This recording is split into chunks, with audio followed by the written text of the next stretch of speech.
Hello everyone, welcome back to my channel. मेरा नाम है सौम्या द्विवेदी और मैं कॉम्पिटिटिव एग्ज़ाम की प्रिपरेशन करती हूँ। फ़िलहाल मैं आरपीएफ, एसआई और कांस्टेबल की प्रिपरेशन कर रही हूँ।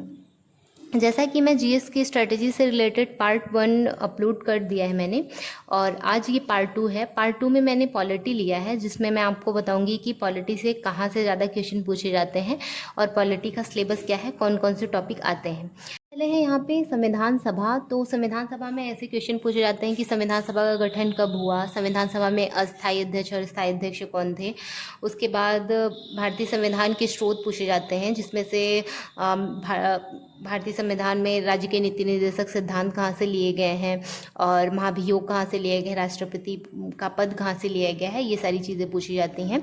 उसके बाद अनुच्छेद है। अनुच्छेद से सबसे ज़्यादा क्वेश्चन पूछे जाते हैं कि अनुच्छेद 1 में क्या दिया गया है, अनुच्छेद 2 में क्या दिया गया है।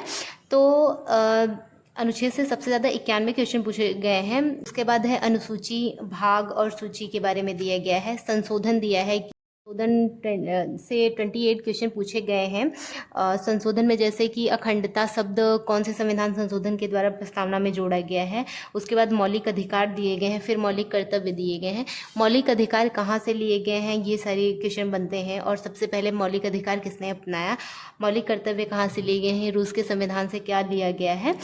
उसके बाद कुछ समितियाँ हैं, समिति की रिपोर्ट के बारे में दिया गया है। संसद से भी बहुत सारे क्वेश्चन पूछे जाते हैं। और ये कहा जा सकता है कि स्टैटिक जीके के बाद पॉलिटी का ही वेटेज सबसे ज़्यादा होता है क्वेश्चन आने का।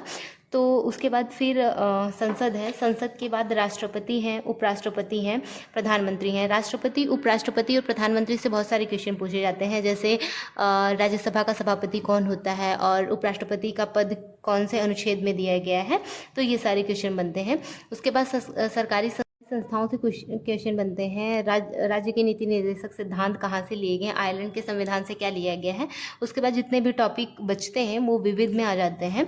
तो पॉलिटी के इतने सारे टॉपिक आपने अगर ढंग से तैयार कर लिए हैं, जैसे अगर कि संविधान सभा मैंने पढ़ लिया है, तो संविधान सभा का एक भी क्वेश्चन हमसे छूटना नहीं चाहिए। इस तरह से इन सभी टॉपिक को अच्छे से तैयार करिए, क्योंकि पॉलिटी का बहुत वेटेज रहता है, क्वेश्चन बहुत फंसते हैं पॉलिटी से। तो ये सारे हैं पॉलिटी के टॉपिक, जो आप बहुत अच्छी तरीके से पढ़िए। और इसके लिए मैंने बुक भी बताया है कि अगर आप लूसेंट से पढ़ना चाहें या फिर किसी टीचर से पढ़ना चाहें तो आप टीचर से पढ़ सकते हैं। अगर आपका कॉन्सेप्ट क्लियर नहीं है तो टीचर से पढ़ के पहले कॉन्सेप्ट क्लियर करिए, उसके बाद आप कोई बुक या फिर किसी नोट से पढ़िए। अगर आपके पास नोट्स है तो आप उससे भी पढ़ सकते हैं।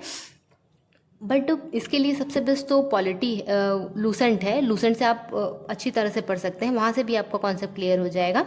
तो जैसे एक टॉपिक पढ़ रहे हैं तो एक टॉपिक से रिलेटेड बहुत सारे क्वेश्चन अटेम्प्ट करिए, ताकि आपका वो टॉपिक कंप्लीट हो जाए। इसके लिए आप सेक्शनल मॉक भी लगा सकते हैं टेक्स्ट बुक पे, या फिर कोई और ऐप से लगा सकते हैं। तो पॉलिटी को अच्छे से तैयार करिए। स्टैटिक के बाद इसका अच्छा वेटेज है।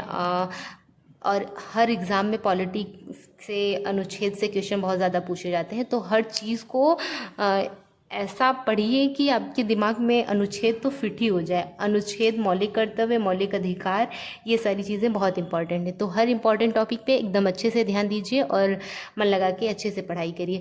आज ये जीएस की स्ट्रेटजी से रिलेटेड सेकेंड पार्ट है।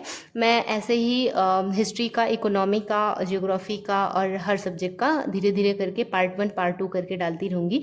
आज ये पार्ट 2 है, तो आप अच्छे से इन टॉपिक को अच्छे से पढ़िए और अपनी तैयारी को बेस्ट करिए।